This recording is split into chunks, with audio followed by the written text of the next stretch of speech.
let's open the closed session. No, you have to open the meeting, Oh, we have to open the meeting first. next page. And ask if there's any public Wait, comment. let me get my my cheat sheet here over here. Okay. All right, let's open up the meeting for August 9th. City council meeting. And we're gonna move to, Public comment. First, yes, for public public comment. comment. Anybody, is there anybody here? Nobody here, so nobody wants to do that. Okay. What? No one online either. Okay, so Huh? who's gonna run the closed session? You are. You're the chair. Well, I mean, I Turn it over to don't know Kevin. what you're doing. Turn it over to Kevin. That's what I'm saying.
Let's open the August 9th city council meeting.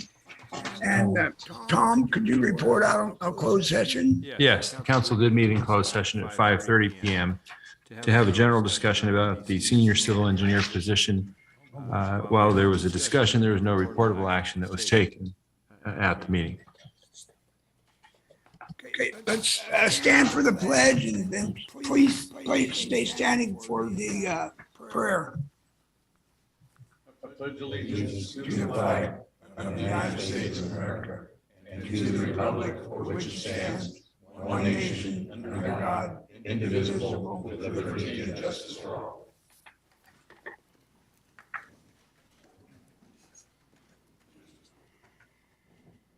Let's pray.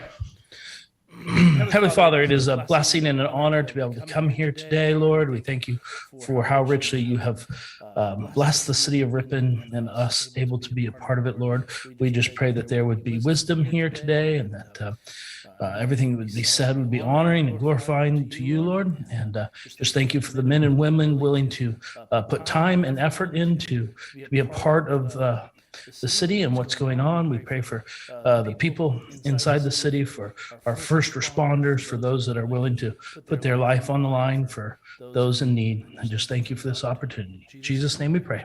Amen. Amen. Lisa, roll call. Councilmember Gary Barton, Present. Daniel DeGraff, Here. Leo Zuber, Here. Vice Mayor Mike Masucci, Present. Mayor Dean Euchre. Here. At this time, if there's anybody from the public that wants to speak on anything that isn't on the agenda, now's the time to do it. Come up to the podium, mention your name, address. Seeing nobody, we'll close the public discussion and approval of the minutes. I move. Second.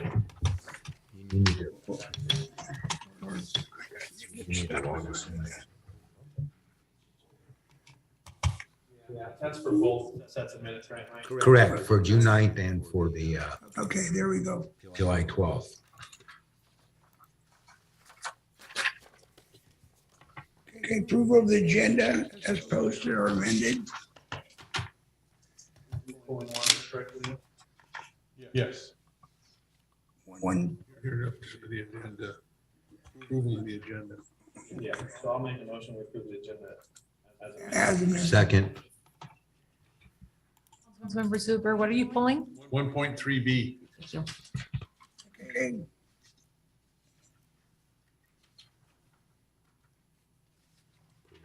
Consent.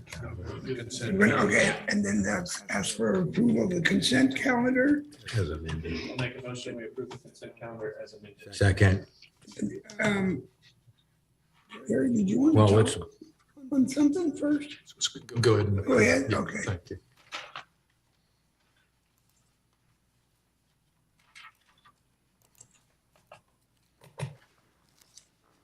Okay, 1.3B. I just have one question. In looking at the report,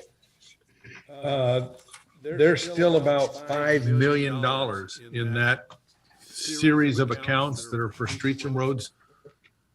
Not wanting to see that kind of money just sitting around doing nothing. Do we have plans for it?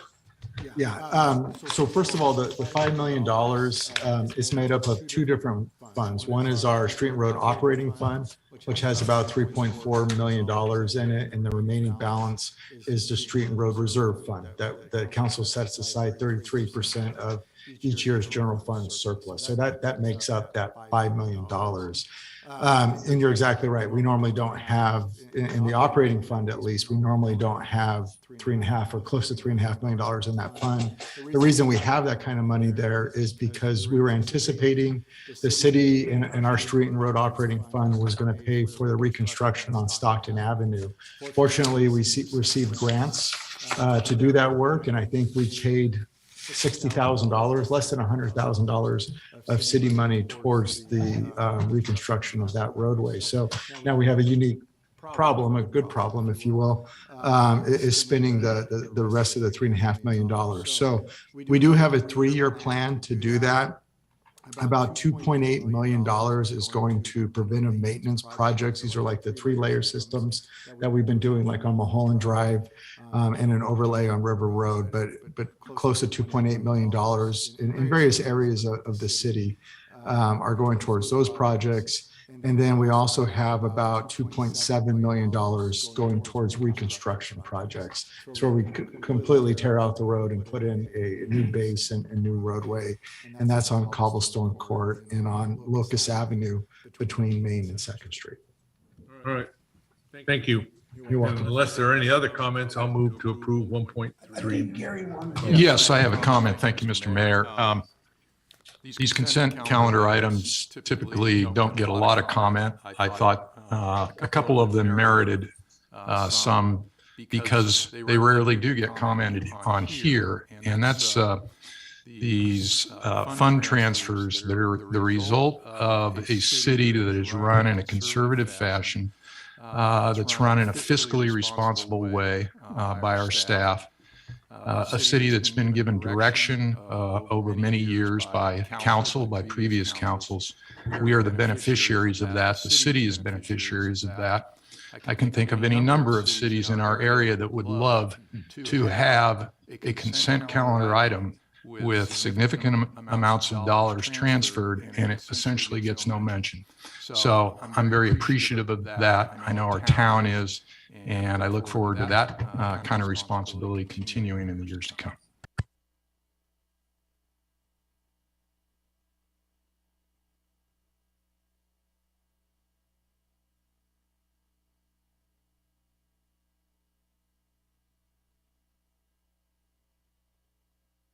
Resolutions. Council to appoint a council member as a alternate to the San Joaquin County Council of Governments Board. Do we have somebody that's the actual member? I'm the actual representative, and this issue came up because I can't make the August meeting. I'm going to be out of town. And under the rules of the Council of Governments, the city council has to appoint my alternate. We can't just take a volunteer. And then that name, Lisa has to send it to Stockton. And so on August the 25th at 4 p.m. is the COG board meeting for August. It will be remote, so you can sit in the comfort of your living room and go through the agenda. But we need a name of somebody to send to them. Don't everybody speak up at once. Mike, you want to do it? Yes. Gary? Want to volunteer? Is it, you said it's a Zoom? Yes, it's a Zoom meeting. Yeah. If I need, I'll do it if I need something. Well, they're going to send me the agenda, so I'll make sure. Okay, so do we need to make a motion? 4 for that? o'clock on the 25th. Right. So the motion then would be to adopt the resolution with Mike Restuccia as the designated alternate. The permanent designated alternate, not just, or until the next cycle. Oh, of I think council now meetings? you're onto something. Well, I just- I think you ought to just, can't make it I to the think next you ought to meeting. just answer the motion.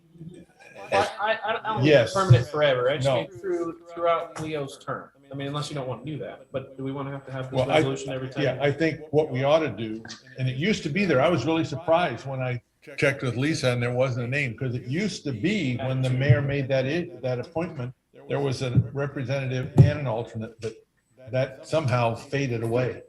So let's make it in short, theory, right? from now on, every It's December, not there my will be an fault. alternate as well as a rep. Will you step up for the rest of the term, Mike, which is the next? 5 He months? volunteered. I can do September if I need to, October. You won't have to do another one. Okay. Okay, Well, I make a But I motion will, that- but I If will you if I have need to, to. but I will if I need got to to. vote. It's up there. Okay. No, We'll- I made the just- motion. Okay, I'll second. It passes with a 5-0 vote. Okay, then we have a resolution of the city council of the city of Ripon approving and implementing the non-functional turf loan program. I think that's Kevin. Yes, thank you, Mr. Mayor. This is an item we've talked about for the last couple months, and just remind everyone, the term non-functional turf is a term used by the state of California, and that is for non-residential properties that have grass that is watered with potable water and does not have trees located in it, essentially ornamental grass. And what we've been talking about is how to implement the state regulations related to the current drought. And at the last meeting, the city council passed a resolution that set out those regulations. But in order to help businesses mitigate the non-irrigation or not being able to irrigate the non-functional turf, we've discussed possible loan program for businesses to take advantage of and assist in hopefully not allowing grass to turn dead and potentially become either an eyesore or a fire hazard. So an exhibit that was included in the agenda packet is that non-functional turf loan program. Staff has continued to talk about this, and I provided the council with track changes to that. So I could walk through this quickly, and if you have questions, please let me know. But those that would be eligible to participate in this would be property owners of non-residential properties within the city limits that has this non-functional turf that's greater than 500 square feet. Property owners will be able to apply for loans in two ways. One is a loan to construct a connection from the city's non-potable line to the irrigation system. So they would be in compliance with the state mandates. And the other one is a loan to replace that non-functional turf with water efficient landscaping. And they would have to meet certain state requirements as far as water efficient landscaping. The process would be filling out an application, and as we continue to talk about this, staff thought it would be appropriate to have the Housing and Loan Committee be involved in approving those applications. Reimbursement of those expenses would happen after the work was completed and completed to the satisfaction of the city. We did list some of the terms of the loan agreement. It would be for a maximum of $30,000. The term of the loan would be 5 years at an interest rate of 2%. Payments would be made to the city every month. And then depending on the amount of the loan, the overall loan to value ratio, the city may record a deed of trust at the time that the loan is funded. This would be an issue that staff would work with the Housing and Loan Committee to determine the risk in the loan and what kind of securities do we want to put in place to make sure any non-payment would be able to be recovered. If the property is sold at any point in time, the outstanding balance would be due to the city. If a borrower is 30 days past due on a monthly payment, they would be charged. And I think we were changing this too. I didn't get it in here. Initially, we said $150. I think as Tom and I talked about it, it would be the maximum that's permittable by state law is probably the correct term to put in there. If they become 90 days past due, the city would take the necessary steps to collect the outstanding balance.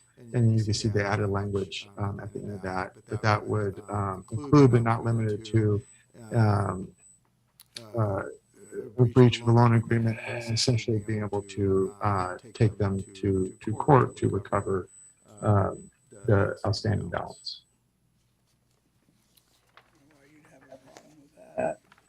So with that, happy to answer any questions. As I recall the presentation you made before, a significant number of the properties that we're talking about have access, reasonable access to the non-potable system. So all they'd have to do is connect to it, and then everything, business would be as usual as far as the landscape is concerned. Yeah, that's a good point. So when James did the work of surveying the cities and what categories they were in, there were 16 total businesses that he believed had non-functional turf. And of those 16, 9 of the locations is where the non-potable system was in front of their property and accessible. And then the remaining 7 of those would need to modify their existing landscaping. So that's a number of businesses that would be eligible for this. Mike? Kevin, I've got, I'm glad we're doing this because this is a mandate that came down from the state for band-aiding everything about water in this state. And I don't think our businesses should have to pay that, be penalized for it. So I'm glad we're doing this and helping them out. So thank you for that. Couple of comments. Have we, not that we should have, just asking, have we talked to any of the businesses kind of what would work for you, or do they not even really kind of know we're even doing this? We have not, in my understanding, we have not talked to businesses yet.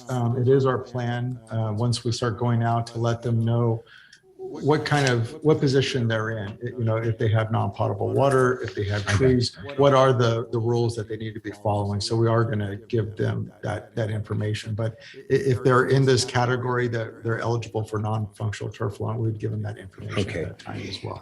A couple other things. I think, and I know this is just kind of a exhibit A on this thing, but I think when we say a term of 5 years, I think we ought to list the number of months. Now, are you going to do them all the same? Is it going to be 60 months for everybody? That was the plan. Well, if they want to include, they can pay more. You can tell them what the payment will be, and you can you have an amortization schedule you can follow. But your plan is to make it easy, just do everything 60 months. I would say 60 months, not 5 years. Right.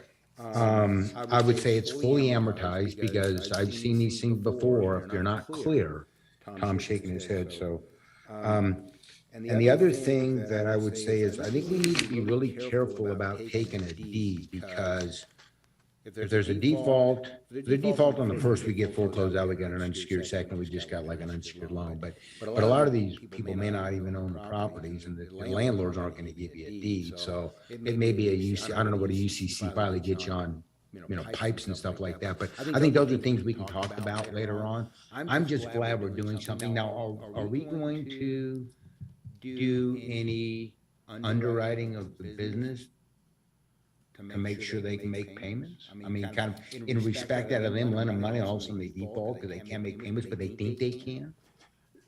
Yeah, how we do that meaningfully is really a challenge because there's some cost and time involved. Yeah, okay. Right, and that's really what we're concerned about.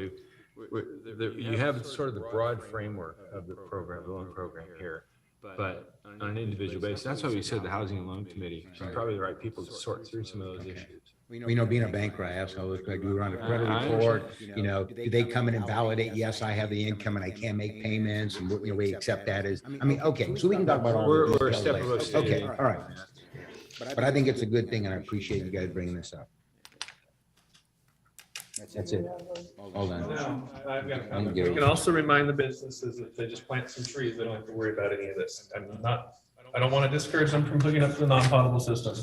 If they go plant a couple trees in their non-functional turf, they don't have to worry about any of it. So for now. This For now, round. right, but if that changes, then everybody's got the problem. Right. So, but go spend $25 at the hardware store for a tree, plant it in your grass, and you've solved every problem you have here right now. Doesn't everybody, I think when I built my office, they forced me to put trees up. Well, I know, but there's 16 businesses. There's 16 businesses that that don't. don't have trees, so go plant a tree and we don't have to worry about it anymore. Oh, Gary's good. I will move to adopt the proposal So as oh, Yeah, thank you for your comments, Mike. There's one other item. I would like to see this be revenue neutral to the city. One component of this is of concern to me, and that's fixing an interest rate at 2%.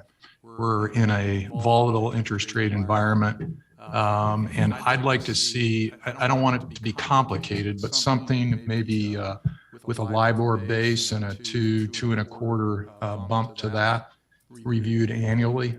I think that would be fairly easy for Lisa to do. And that way the city is loaning money at an interest rate that's more reflective of what's going on in the current market. 2% is, there are no 2% loans these days. Pretty cheap money. Yeah. Can I make a comment to that? I think that's a good point. We're getting 1.38% right now on our money, right, Lisa? On the Bank of New York, if I remember right. Okay, would you be okay with tying it to our investment rate so it is neutral? Well, but our investment rate is reflective of a AAA risk category. We're lending money to individual businesses that I think reflect a much higher risk profile. And so LIBOR is even that's a very reasonable rate. You attach as I said, maybe a couple % bump to it. That still ends up being, so LIBOR, for instance, 3-month LIBOR today is 2.8%. 4.8%, that's a reasonable loan, I believe. Yeah, risk base is hard to do. So regardless of the risk, we ought to just pick a rate. Because if you're looking at risk, we're AAA, businesses maybe AAA, some maybe D. So that's kind of hard, but you're saying pick a rate, whatever it is. I have a response. If someone could guarantee me that the $30,000 that we're going to loan this business is going to stay in that account for 5 years and be subject to the interest, I'd be willing to talk about a non-profit or non-loss loan. That's not the way we operate. We have money in an account that is generated by the water program that we're looking to reinvest into our community so that businesses can continue to operate without incurring an ungodly expense because of something that the state has required. 2% on $30,000 would probably come close to covering the cost of the time and effort that it takes this gentleman and her to set that loan up. After that, I'm not looking to make anything, and I don't think we've lost anything because it's out there. Nor am I. I'm looking to, as I said, I would like this to be revenue neutral to the city. The city is not in the business of being a bank typically. And And so so two of you sound like. we need to reflect appropriate risk. And I believe LIBOR is it's a very fair rate with a bump attached to it. That is a loan that is incredibly common in the business world. These are businesses. They will be likely very familiar with something like that. The downside I see to that though, Gary, is a small business would have to budget. So you tell me your payment is X, and next year rates go crazy. Can they budget the new payment? I'm going to make a motion that we adopt the proposal as presented with the 2% interest rate and that we let it go. If a year from now, somebody comes in here and says, we're getting reamed because of the money we've invested in the program, I'm willing to talk about it. But it just seems to me we're wandering off from what we're trying to do for amount of money that for us isn't worth the potential hazard and risk that it could impose on the very business we're trying to help. Well, I'm just glad we had the conversation. I don't disagree with what you're saying. disagree It's with that. easy just to do it. I'm glad we had the conversation, just to kind of kick around and see if there were some other thoughts, but. Oh, I move.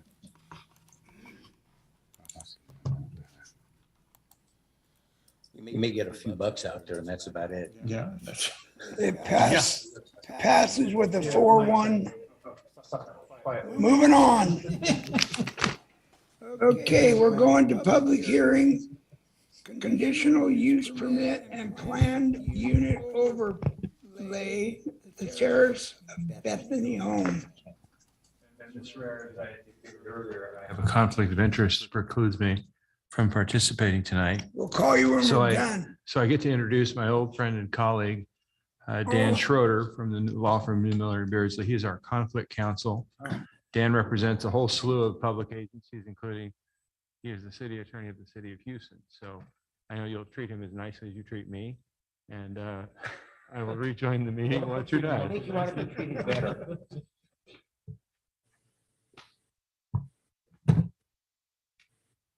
Okay, so are you taking over? Oh, Thank you. okay, go Thank you, ahead. Mr. Mayor, fellow council members.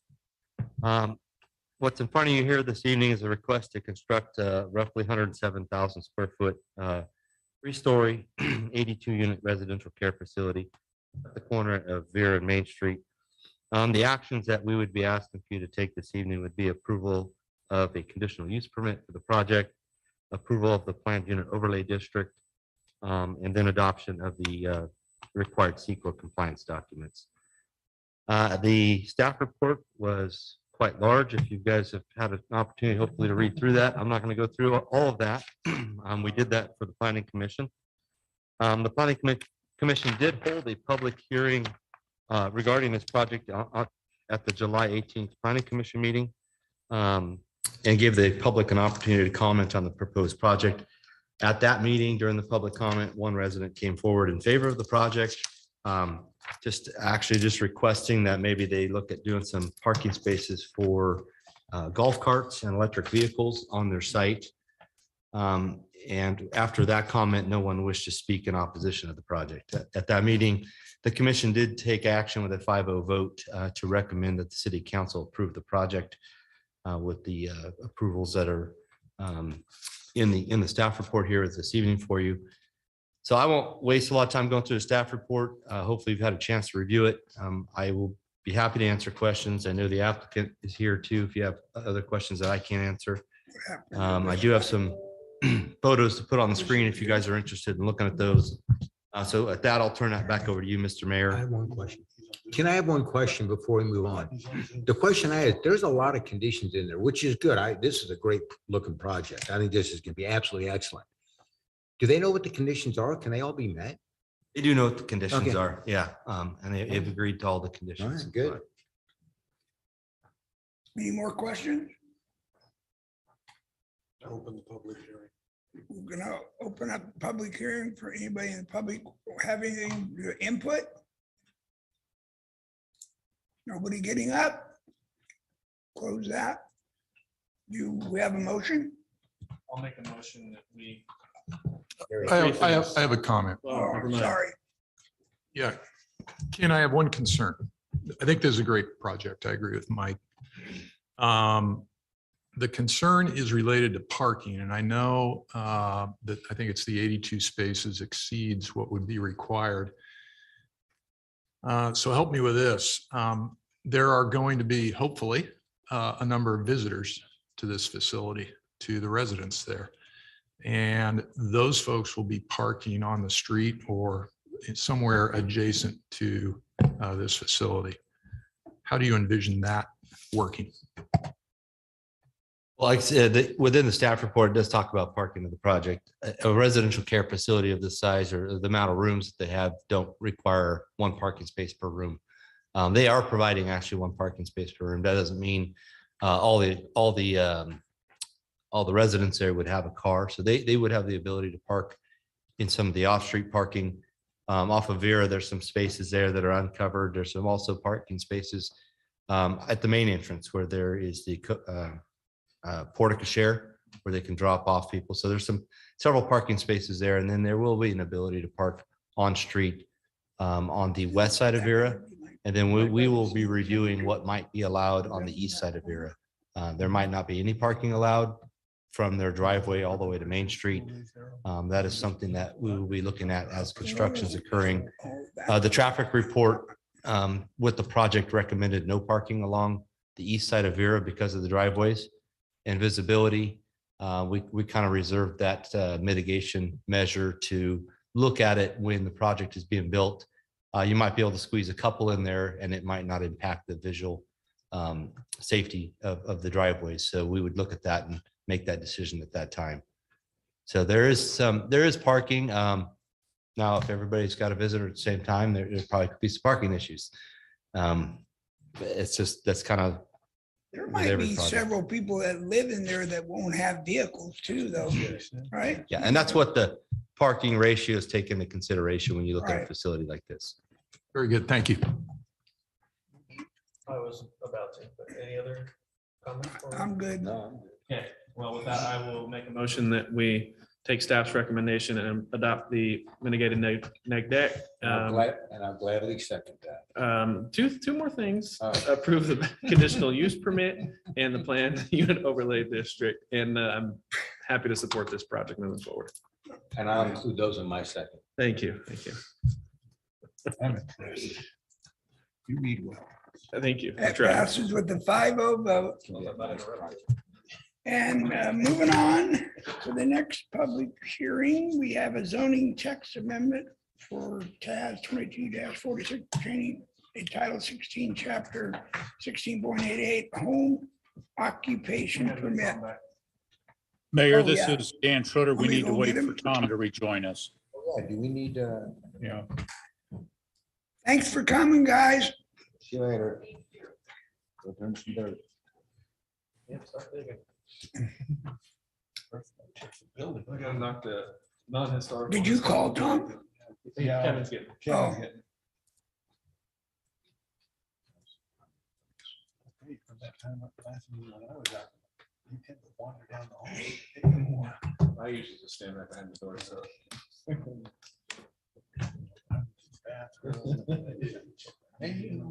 Yeah, well, mine usually. Well, I'm gonna imagine Tom probably thought that that was gonna be more of Maybe a while. a bigger ordeal, and I really kind of thought it would too, but well, I didn't expect it. I thought, I was thinking Kenny was gonna get carried away, but he was actually very good. Well, basically, all he says, I'm not. He didn't actually didn't say anything. No, he said enough. Enough, he did say enough, I agree. I'm gonna thank Dan for stepping in there. Okay, I already read the next one, so who's handling it? I got that one again. Thank you, Okay. Mr. Mayor, fellow council members. Again, this is an item that was reviewed by the planning commission at the July meeting and is coming to you as a recommendation for approval. We looked at the home occupation ordinance that was in our code, and the last time it had been updated was 2009. So we had some kind of general housekeeping items that we wanted to include in there to kind of clean up some processing abnormalities that we had with business licenses and home ocs. And then secondly, we took a look at a lot of surrounding communities and what they allow for home ocs. We did see quite a bit of an uptick in home occupations during the COVID. And a lot of people are continuing to work from home. So we did make some changes as they are outlined. They're all outlined in the staff report, and I hope you had an opportunity to review that. Again, at the July 18th meeting, the planning commission held a public hearing for that. And no one came forth at that time, and they voted 5-0 to make a recommendation to council. So with that, I'll turn it back over to you, Mr. Mayor, and be happy to answer any questions.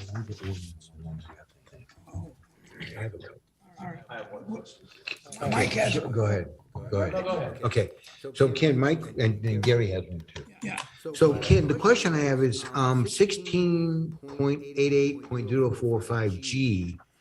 We talk about clients, students. Wouldn't students just be clients if they're, I mean, I don't know why why don't we just say contractor, bookkeeper? I mean, why don't we list everything that possibly can be there? It just seems like clients kind of. Yeah, we catches all, but maybe not. Maybe We I'm could just reduce that to clients. It was that was kind of a carryover from the old code that we didn't really delve into that much, but. Because if it has a business, has students, that's a client, okay. And then 16.88.050. Let me find it, I'm sorry. 88. Okay, so what I have is 11 transactions are not permitted. Okay, yeah, but you can't buy ammo. You can buy ammo, but you can't pick it up. Well, that's the whole idea behind something like an FFL in town. You're gonna have ammo delivered to them. They're gonna have to be able to pick that ammo up. We've had, and Chief might be able to speak of this, we've had some home ocs in town that have done sales, ammunition sales and gun sales. They deliver, they actually deliver the ammo to you after you buy it. Who does? The seller. Home oc, the No, seller. that's not true. Well, they're not supposed to be having people come to the home. No, you go to their business because they have to run a background check on you, and they don't carry around a portable background check. So if you send your ammo to an FFL dealer, you've got to go in there, they got to validate who you are, they run a background check immediately at their business to qualify you to take that ammo.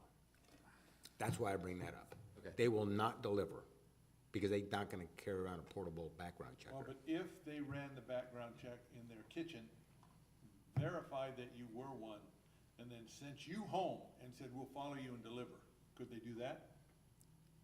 Yeah, I guess they could do that, but why go through all those? Well, the idea. I'm of just the- asking, I Yeah, don't know. so the idea of the home lock is not to have retail sales happening out of the house where Gotcha. people come and pick up. Okay, now that items. makes sense. Because it is a retail. That makes complete sense. Okay. And then, another thing is it lists what isn't allowed.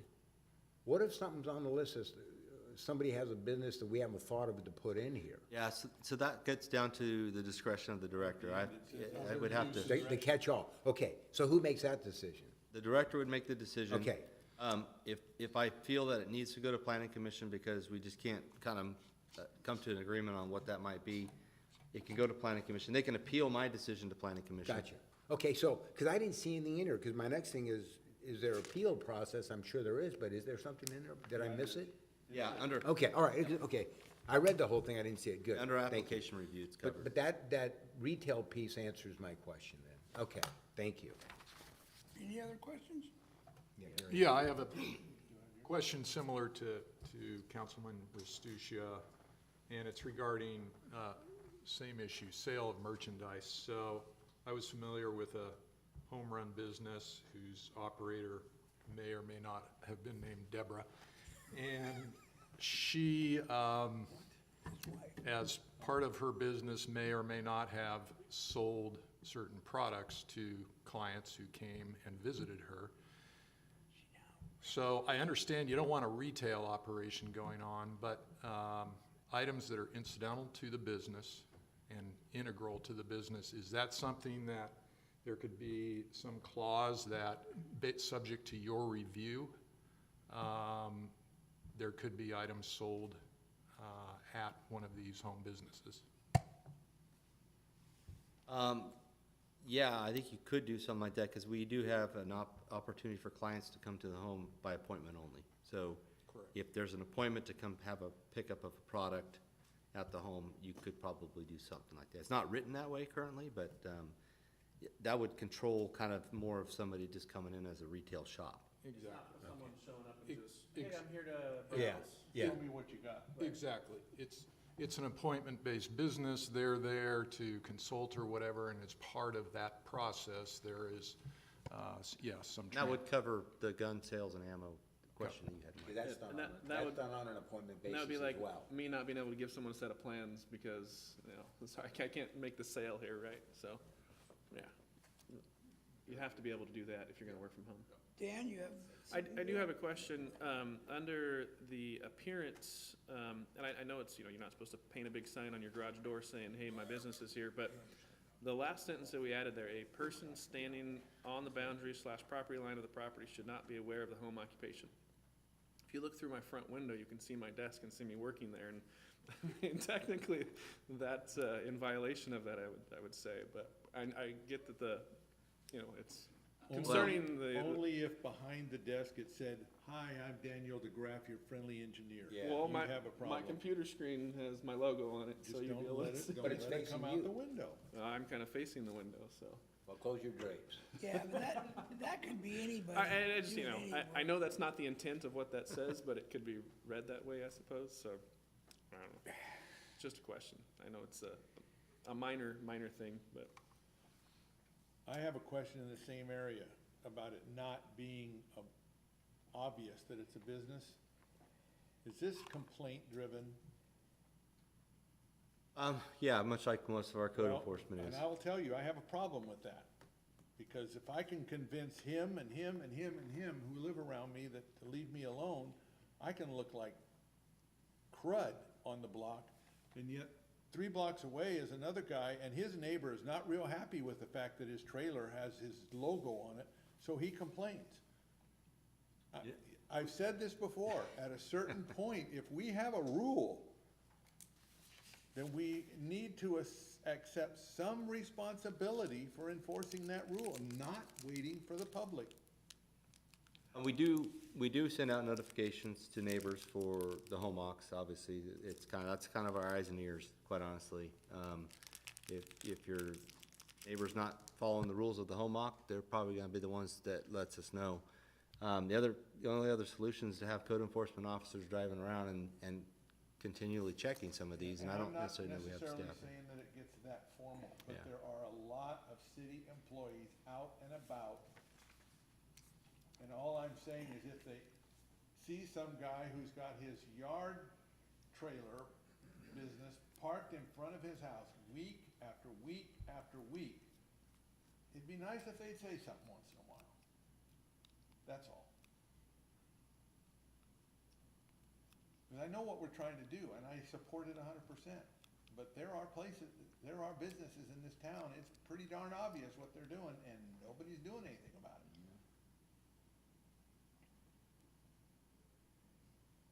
That's all. You're not talking about like. I'm not, like- that's, I'm done. Can I ask a question though? Yeah. As a snow cone trailer in his front yard, he's not opened it or anything, but he just takes it. Is that something you? what No, you're- he can put, it's in his driveway. Yeah, And the right. ordinance says. But I mean, and he goes to probably fairs and stuff on the weekend or stuff. What's Oh, that? it's not? What? It's not there anymore. Oh, it's not? Oh, well, I don't, it didn't bother me. Gary has a question. Gary, go ahead. It doesn't bother me anymore. Well, I guess I didn't turn anybody in. Yeah, Ken, one other question. So these permits are 2-year permits. Will the city be calendaring that so that you will send out a notice that they need to renew that, or is that incumbent upon the? Yeah, they get renewal notices on those, yes. That's a good question, 'cause I was gonna ask the same. So moving on, do we have a mover? This is a public hearing, by the way. Oh, public hearing, does anybody from the public? Anybody from the public, got anything to say? No? With that, let's move, All right, the next item is action on it. yeah. Action needed on the ordinance. Yep. Yeah. So, do we gonna move? Anybody wanna make a move? I'll move to adopt, how do we do that? Waive the first reading and adopt the ordinance? Is that how it's supposed to go? Introduce. Introduce. The ordinance is the next item. You're just having to approve the language of the. Yeah. Oh, yeah. So there's action for 3? Yes. All right. So- I'll move to approve. Leo, before you do that, will there be language that's modified based on this conversation, Ken? If you guys would like that, you could put that in the motion. We could bring it back as a second reading and adoption with those minor adjustments. Consider it included. Okay, Is that a motion, please? Yes. somebody needs a second. Second.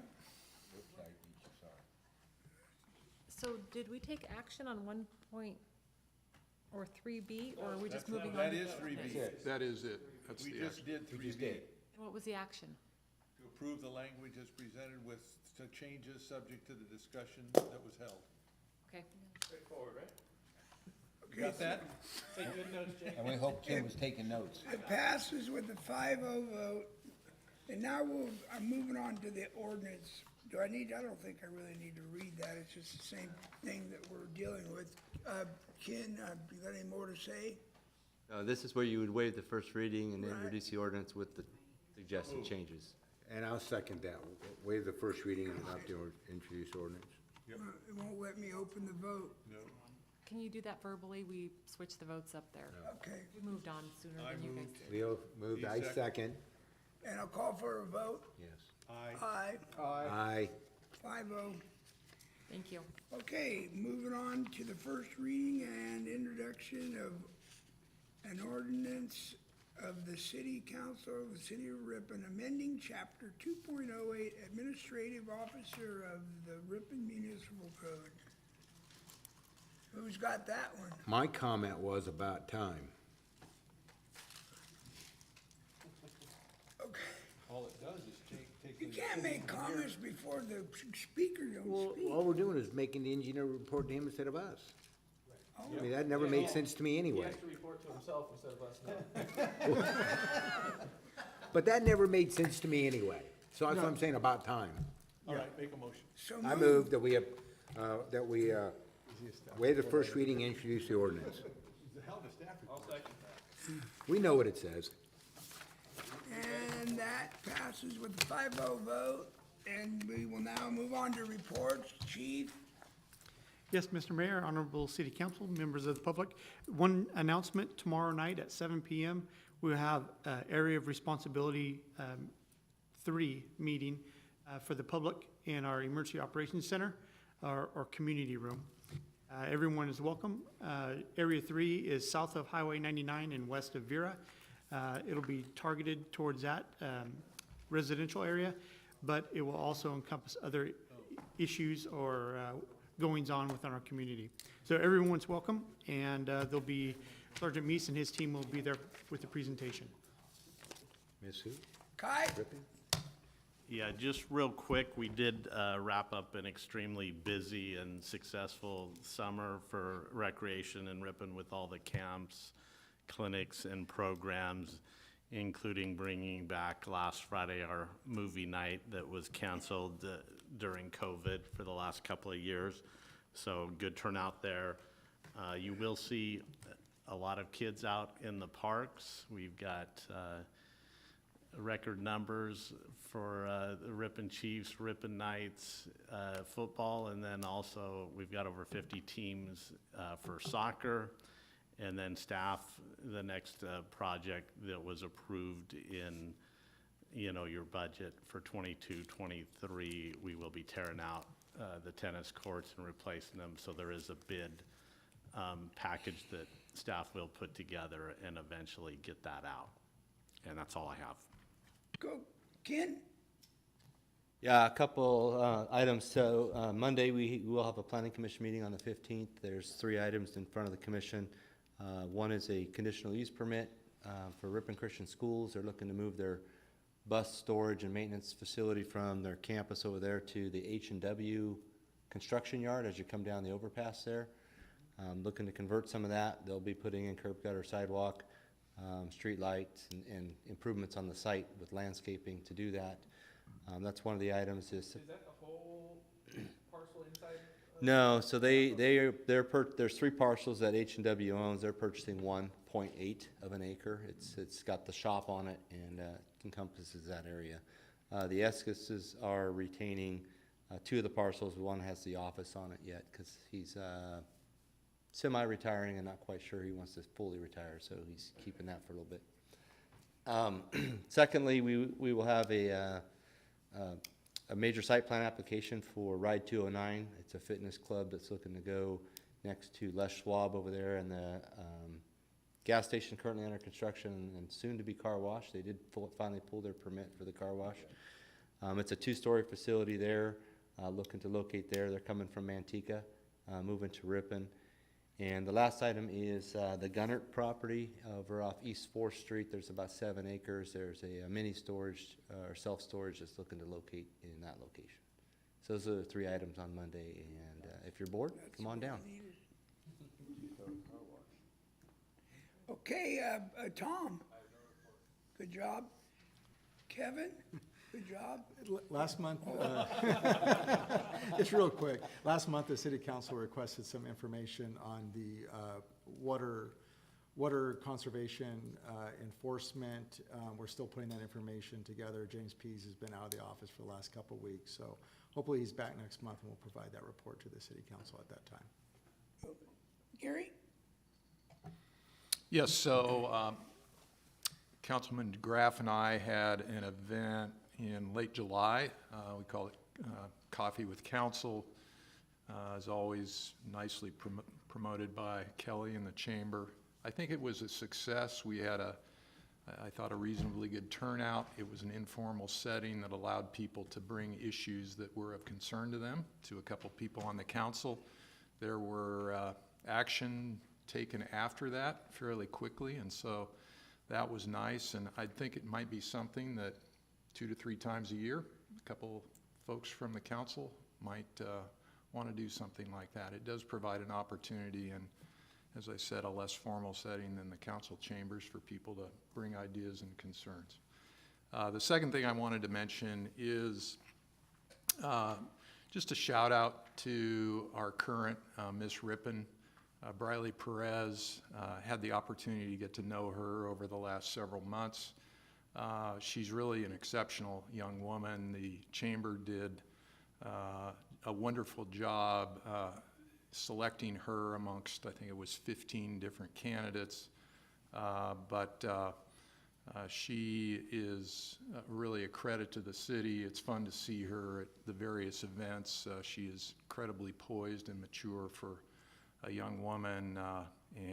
So I know her parents, Tim and Golda, must be very proud. It's going to be fun to watch her for the remainder of her term. And then she's a young woman who's going places. Daniel?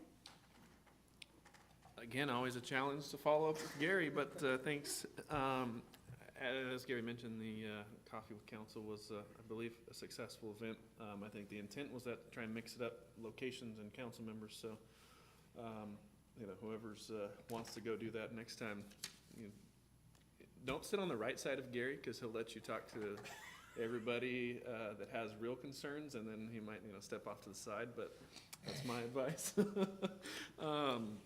I did have a few people afterwards say, hey, our group is over here. Why don't you come, have it at this place next time? So I think there's interest from people to continue having these types of events. So I would, however we want to do it, whoever wants to set up the next one. If no one wants to, then maybe Gary and I will do it again. But I think it would be worthwhile pursuing, just to try and. It was a lot more casual conversation, less intimidating for someone to come up and state their name and address and have to talk to you in front of the council. And I just think it was a good opportunity to talk to people. So would encourage everybody to do that, or try and talk to Kelly. She'll set it up for you. Volunteering your services. Thanks, Kelly. Again, thank you to everyone who was here tonight to listen to us and provide input, even though you guys are pretty quiet tonight. Thank you. Yeah, that's it. Leo? I have a couple things. One, I'd like to recognize Chief Ormondi and the police department for National Night Out. It was well attended. People that were there were having a good time. I had several positive comments afterwards, so thank you for putting that together. The other one is, now that Stockton Avenue is done, I have actually had people say that it was worth the wait, which is usually what happens. They will complain and complain and complain until it's done. Up until the day it's finished. Yeah, and then all of a sudden, it's one of the nicer things that's happened to town. It is. Now you drive down that street, it is pleasant, and it is not an eyesore. And I would also like to commend the staff for the work that they did. That was not an easy thing to put together. It was not an easy thing to hold together while it was going on, and lots of complaints, but in the words of the citizenry, it was worth the wait. It looks good. That's it. Mike? Yeah, a couple things. One is, I was gonna say something about National Night Out as well, but Leo brought that up, which is good. And I'm not getting any complaints about Stockton either, now that we got the end done. It's nice and smooth and it's nice. So I drive there and make my little U-E and check it out, and it turned out very nice. And next is, do you define success at your event not coming away bloody? Is that what? Just kidding. Yeah. That's a part of it. Sure. Kai, and I was wondering, Kai, could you please give us an update on the tennis courts? I've been asked a lot about people that played pickleball, about.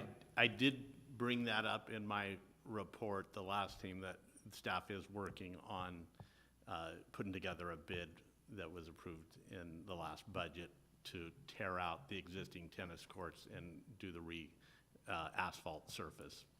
You brought that up when? Just in my, just in my report. Okay, what's the timing on that, though? So we don't have exact timing yet. We're working on the bid project, and we'll report out when we have a better time frame. But it is coming in this next year. Okay. That's it? That's it. Please just, oh yeah, no, one more thing. Please tell James, we're all thinking about him and praying for him. Absolutely. I will. Yeah, thanks. With that, Nothing from the mayor? good night, everybody. Go Giants.